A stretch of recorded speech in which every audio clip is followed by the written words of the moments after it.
say, oh, this can't happen in our town. It's just a small town. It would never happen here. Well, it does, and then you're just at awe. I know I was numb all day yesterday. It probably didn't really sink in until today. Residents in Enderlin are in shock and disbelief after a deadly drive-by shooting took place in their normally quiet community. Good evening and welcome to 630 Point of View. I'm Chris Berg. Thanks so much for joining us. Early Sunday morning, 32-year-old Billy Holliday was dropping off his 3-year-old cousin at a family's home when Mr. Holliday was shot and killed. Later that night, 28-year-old Paul Miller turned himself into the Fargo PD.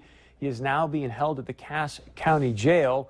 Mr. Miller has been charged in Ransom District County Court with murder and reckless endangerment in connection with the shooting that took place Sunday night. Valley News Team Ashley Bishop was in Enderlin today to speak with family members and other people in the Enderlin community. The small town of Enderlin is in shock that a murder would happen here.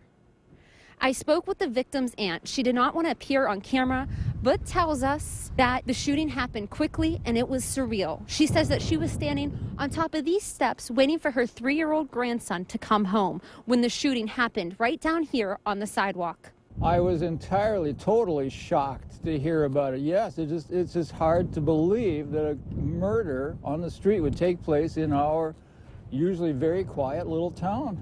Well, being that I know the family and I knew Billy and a lot of the family's close friends, I was totally stunned. It was hard to hear. Sauer says she works with Billy's aunt at the Trackside Cafe. Billy was a husband and father of 3 children ranging in ages 2 to 8 years old. Just an all-around good friend. He was very pleasant. I can't really say anything bad about him. The Ransom County Sheriff says the shooting was not a random act and that the 2 men knew each other. One community member says now is the time Enderlin must lend their support to both the Holliday and Miller families. This town is a very community-oriented, a friendly community, and a safe community, but these bad things that happen here can happen anywhere in any small town. I'm sorry to say that, but it's the truth. Many people in town are relieved that Paul Miller did turn himself in. Now, the Ransom County Sheriff's Department tells us that they are still investigating what led to this murder. In Enderlin, North Dakota, Ashley Bishop, Valley News Live. Thank you very much, Ashley. We'll be staying on top of this story for you, so please check valleynewslive.com for more updates on this story. Now, a while back here on POV, we told you about the Grand Forks Air Force Base being considered by the U.S. Department of Health and Human Services as a temporary housing location for Latin American refugees that were fleeing from violence in Honduras, El Salvador, and Guatemala. We had Senator Hoeven on the show. Congressman Kevin Kramer was here.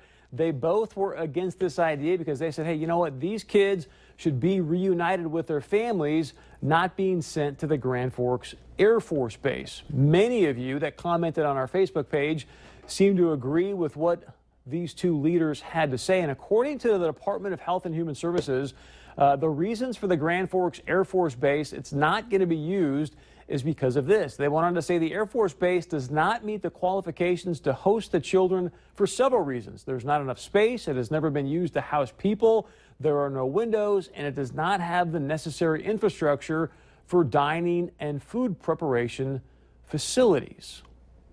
Seems like a pretty good reason to me not to be housing refugees on that site. Now, please keep this in mind. A lot of people are shocked by this, but I want to remind you the Obama administration is now conducting deportation stings and then going on to deport people that have received their deportation papers. They're essentially going into homes and sending people back to their original homes, original countries. Now, this is at least according to Jay Johnson. He's the Secretary of the Department of Homeland Security. And what I'm curious about is how Senator Heitkamp would feel about the administration conducting these types of operations, these types of stings. I'm sure you've heard a lot of nationwide Democrats right now. They are very, very upset with the administration going about and doing these type of operations and stings.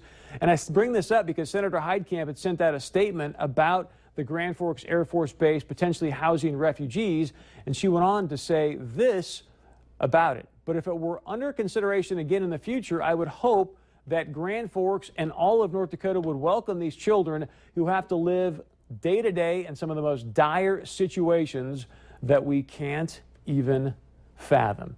Now that I completely agree with Senator Heitkamp on. If you know anything about what's going down there in Latin America, Guatemala, Honduras, many of us cannot even fathom, obviously, what these kids are experiencing on a day-to-day basis. And I'd love to know from you, do you feel Senator Heitkamp is correct in saying, hey, you know what, it'd be nice to see North Dakota and or Grand Forks be more accepting to these refugee children or not? In my opinion, I think we're pretty darn accepting.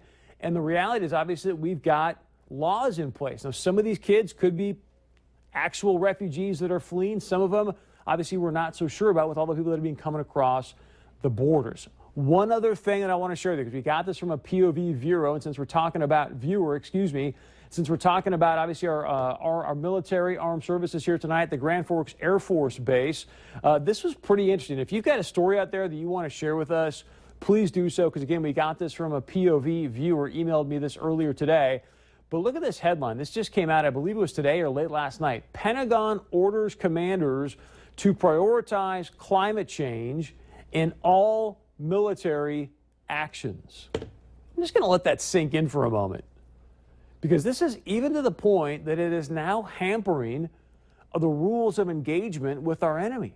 Let's remind ourselves here, and Trump talked about this on the debate Saturday night, ISIS is beheading innocent people because they're considered infidels, raping innocent women because they think they can, and yet we are not going out and bombing oil wells that is really supplying ISIS with their money because of, we don't want to bomb oil wells that it's supplying ISIS money, financial wherewithals, because of a potential environmental damage. I want to remind you, check this out. Many of you probably heard this, but this is from former CIA Deputy Director Michael Morrell recently on the Charlie Rose Show when he said this.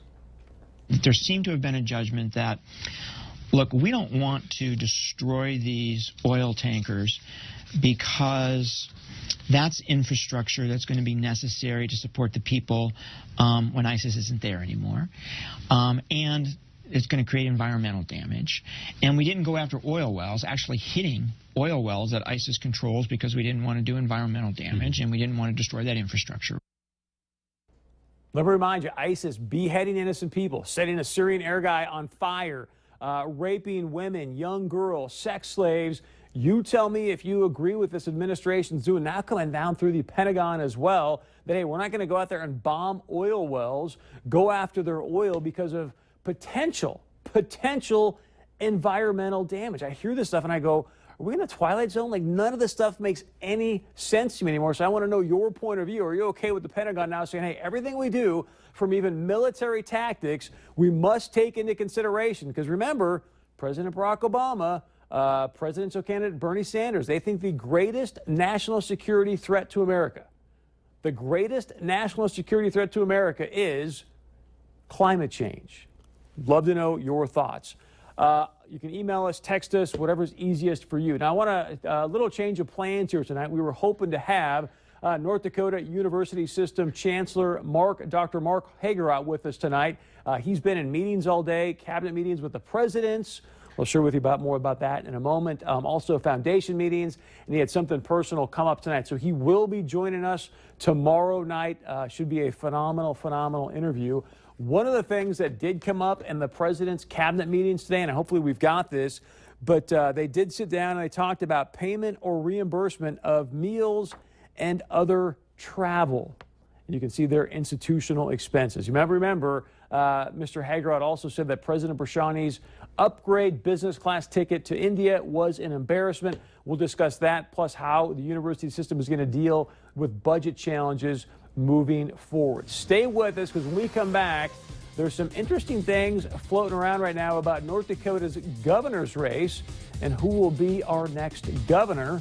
Love to know your thoughts on that, and I'll explain right after this. As always, you can join our conversation. Email us, text us. We'll get to your points of view later in the show.